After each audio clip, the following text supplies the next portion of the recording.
Hello everyone, and welcome to another installment of our summer conference series for the Civil War Institute at Gettysburg College.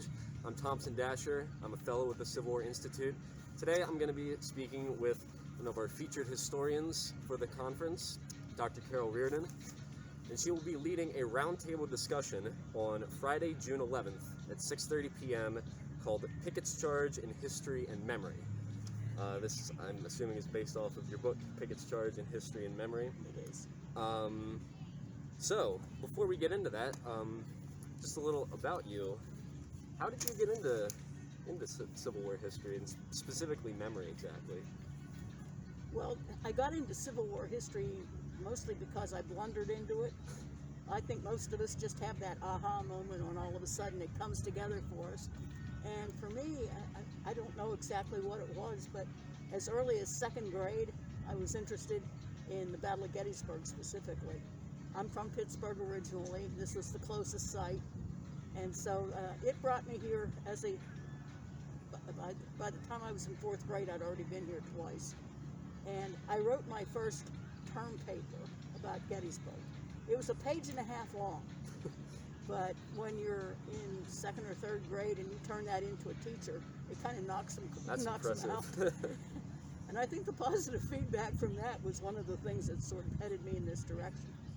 The memory thing came more or less, well, I would almost have to say by accident too.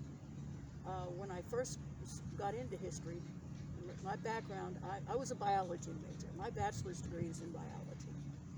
And when I was switching over into history, one of the first historians who I happened to work with was somebody who was dabbling not with what he would have called memory, but what he would have talked about as how reputations are built and destroyed or shaped. And he was focusing on Robert E. Lee. And he wanted to focus on how Robert E. Lee became known as the Marble Man. Right. It wasn't like somebody tapped him on the shoulder and said, "You're it, you're the Marble Man." But how did that happen? Over Who was time. behind it? And was there any opposition? And just all those kinds of things. And what he encouraged his graduate students to do was to pick another event or person or subject about which we thought we already knew everything there was to know, and figure out how do we get to the point where we think we know everything about it. So Picketts Charge. Every visitor who comes here to Gettysburg, oh yeah, I've heard of it. They think they know something about it. They know something about it. And so you ask them about it, and it usually ends up being it was an invitation to quick suicide. And what was Lee thinking? And, Right. I mean, they've already made up their mind about it based on what they've learned, but there's clearly a lot more to the story. Right. And so for some reason, probably being a Pennsylvanian and having visited here, I decided to focus on Picketts Charge. When I first started working on it, the whole concept of memory as historians deal with it today was just beginning to come on the scenes. There had been a couple of very influential articles in the Journal of American History. David Blight's Race and Reunion came out the same year as Picketts Charge in History and Memory. A lot of things happened in the mid-90s that started moving the profession in this direction. And I just happened to be in on it, not by plan and intellectual inspiration, but because that's where my interests were developed. So sometimes you don't get that great spark. Sometimes It just kind of develops. it just happens. Yep. And that's really the story. So, with Picketts Charge, it is certainly one of the most contentious events that occurred during the battle, with a lot of myths surrounding it. What are some of the myths that you're going to try and address in the discussion? Well, one of the things that often comes up, especially with the visitors who come here, they'll just look at you and say, "What was Lee thinking?" Yep. And the impression that they are working with is the idea that maybe Lee just was having a really bad day, and that he just made a bad decision, and that somehow he hadn't thought through the problem or anything of the sort. Well, one of the things I like to do is to step back into my other role as a military historian and just go through the whole decision-making process and realize that Robert E. Lee even said himself in his report that his original plan for July 3rd was not Pickett's Charge. He said the original plan remained unchanged from the previous day. On July 2nd, he hit the flanks. On July 3rd, he wanted to build on what he considered to be partial successes and hit the flanks again. The early morning of July 3rd kind of made that plan fall apart. Right, Culp's Hill. And so, over on Culp's Hill. So he's thinking about, okay, what are my other options? I don't want to waste the day. What else can I do? And one of the things he sort of decided was, if the fighting on Culp's Hill is going on so long and so loudly, Meade must have strengthened his flanks during the overnight. If the flanks are stronger, maybe the center is weaker. Maybe I should attack there. In other words, there was a thought process behind it. Of course. There was a process of elimination. And there was always going to be an element of risk no matter what option you chose. He just finally concluded that an attack on the center probably offered the best option at the time. So just getting people away from Lee lost his mind and that kind of thing, and looking at it as a military problem to be solved, and this was his solution to it, is one very big thing. Right. And the other thing is just simply, how does this infantry attack on July 3rd, 1863 get a name? There's lots of attacks, but this one has a name. How does that happen? And for me, that was some of the most fascinating work that I did. Just going back and looking at the way the newspaper coverage began to talk about the charge, especially in the South. Richmond had 5 newspapers. They all want you to read their newspaper. And they're writing about Virginia troops. Right, and that's, I imagine, how the Virginia troops kind of. And they're all under George Pickett. Yep. And so instead of talking about the Virginia division of the Virginia troops, it's Pickett's division. It's Pickett's Charge. It's Pickett's Charge. Yep. It becomes a shorthand.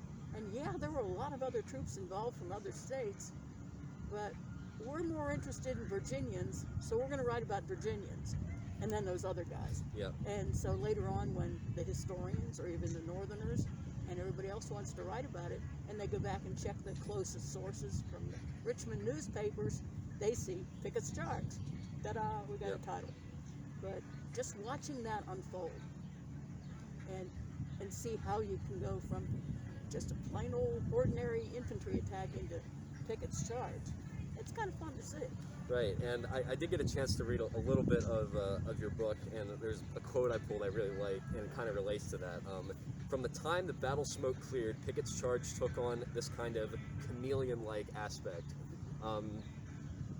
So of course that relates to what you just explained, but what are some other ways that It depends a lot where you're talking about this July 3rd attack. Right after the Pickett's Charge book came out, naturally, I got a lot of invitations to speak. Yep. When I was invited to come down to Richmond, what's the name of your talk? And I'd say Pickett's Charge in History and Memory. And they go, great, no problem. Then I'd get a phone call from Raleigh, and they'd say, what's the name of your talk? And I'd say Pickett's Charge in History and Memory, and they go, what else you got? Because, of course, in North Carolina, they insist that they went farther to the front and lost more men in the attack and broke the Union line farther up the slope than the Virginians did, and they didn't like it in 1863. They don't like it in 2021. That Pickett and the Virginians get all the credit, the glory, the attention, the focus, and all that sort of thing. So I was actually asked to change a title down there. Really? Now, when I went to Georgia, Georgia has no stake in the outcome, so they didn't care what I called it. But when I went to Mississippi, now Mississippi does have troops in the attack, but they weren't apparently nearly as invested in this as I thought they might be. I called it Pickett's Charge, and nobody flinched, except for one guy who got really kind of upset. And the similar thing in Texas. There were no Texans in the charge, but I gave a talk about it, and this gentleman comes up to me at the end, and he says, I want to see you in the parking lot. Oh. In a tone that suggested he was not happy. And I'm looking around for somebody to rescue me, And they went, oh, that's just his tone. Go ahead and go. And I went out and I looked at his Texas license plate that had 8VA-AND, Okay. 8th Virginia, Yep. Army of Northern Virginia. Yep. Okay, I got it. You're a Pickett guy. Yep. But it surprised me that it still mattered that much in our own lifetime. That Meaning different things to different people. Absolutely. Yeah. So there's your chameleon. It depends on where you are and who you're talking to. And that's kind of the whole thing with memory, I guess. It's very much where you stand happens to be what you see. Right. So, in addition to all these myths that we have, there are also a lot of what ifs that people like to bring up about Pickett's Charge. And are there any value in taking a look at these what ifs and sort of dissecting them and how they kind of reveal more about the memory? I'm not a big fan of what ifs. Right. They do make the job difficult. Because, well, they didn't happen, so they're not history. Right. And I look at it as an awfully important part of my job to be a responsible steward of the past. And while there's some people really like counterfactual history and doing things like that, I'm just not a big fan. And so I don't. One of the popular what ifs about Gettysburg is, what if Stonewall Jackson were here? That's the big one. And my answer is always, if Stonewall Jackson were here, he would have smelled really bad because he's been dead for 6 weeks. And most people understand what I'm trying to say there, and they go, okay, got it, and they back off. But occasionally somebody will not. Somebody will take anything that comes out of a historian's mouth as God's own truth. And I happen to say, if Jackson were here, he would have smelled really bad. And I got an email from a gentleman who took offense at my comments, not for being rather irreverent about the whole thing, which okay, that is, but he said, I don't care how many letters you have after your name, Dr. Reardon. We all know what would have happened if Jackson were at Gettysburg.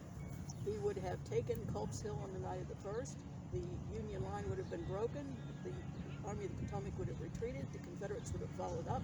There would have been a Confederate victory, and a surrender would have followed.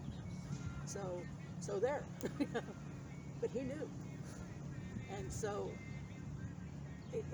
you only need one or two examples of that sort in your background, or experiences like that in your background, to decide, I'm a historian for a reason. I'll stick with the truth. So I'm not a big fan of the what ifs. Right. But at the same time, you'd say that they do serve a purpose in trying to interpret. Yeah. Okay. There is it's more of a myth, but it becomes a what if, I guess. There is a myth somehow that Lee's plan for Pickett's Charge included the infantry assault from the front and a cavalry attack, Jeb Stuart coming around the rear somehow, Exactly, yeah. and having a coordinated attack on the Union center. Now, first of all, if you look at a map, that's pretty much impossible to do anyway. But considering the fact that Pickett's Charge wasn't really a plan until fairly late in the game, the opportunity to coordinate such an elaborate scheme would have been really difficult to do in any case. But there are plenty of books out there, including some written in the past 25, 30 years, that will insist that this was the actual intention for July 3rd, that it was a coordinated attack. And then build on that to say, now, if that had happened as it was supposed to be, what would have happened then? And you're talking about the cutting of the Union line, the chaos that would have resulted in the rear area of the Union, especially along the Baltimore Pike, and the Union line would have just collapsed, and Confederate victory assured. So there's your myth becoming the what if and playing out in that way. But since that wasn't part of the plan, I shut down on that one pretty quickly. Right. Well, I think that just about does it. I think you kind of laid out everything that people hopefully want to look forward to in the talk. Is there anything else that you want to add for people to just keep in the back of their heads before this discussion? I think one of the things that intrigued me as I went along were the number of different ways that people wanted to find a way to remember Picketts Charge. Right. It's featured in artwork a great deal. There were a number of musical scores that were done based on Picketts Charge. There's some really, truly atrocious poetry written about Picketts Charge. There's even a top 10, like a David Letterman top 10 t-shirt about Picketts Charge that exists. It's something that people can latch on to and have fun with in a lot of different ways. And it's not just in literature, in the history books, but novels and plays and poetry. Oh, really, truly atrocious poetry. I'm sure, I can imagine. And all these other ways of somehow finding a point of contact with Picketts Charge that become intriguing as well. Well, that's really, really, really fascinating. And I hope that everyone attending the conference this summer, virtually, unfortunately, but will be able to tune in and we'll take part do in it this without discussion. masks. Yes. Well, thank you so much for your time, Dr. Reardon. Thank you all for watching, and hope you're all looking forward to the conference this summer. See you there.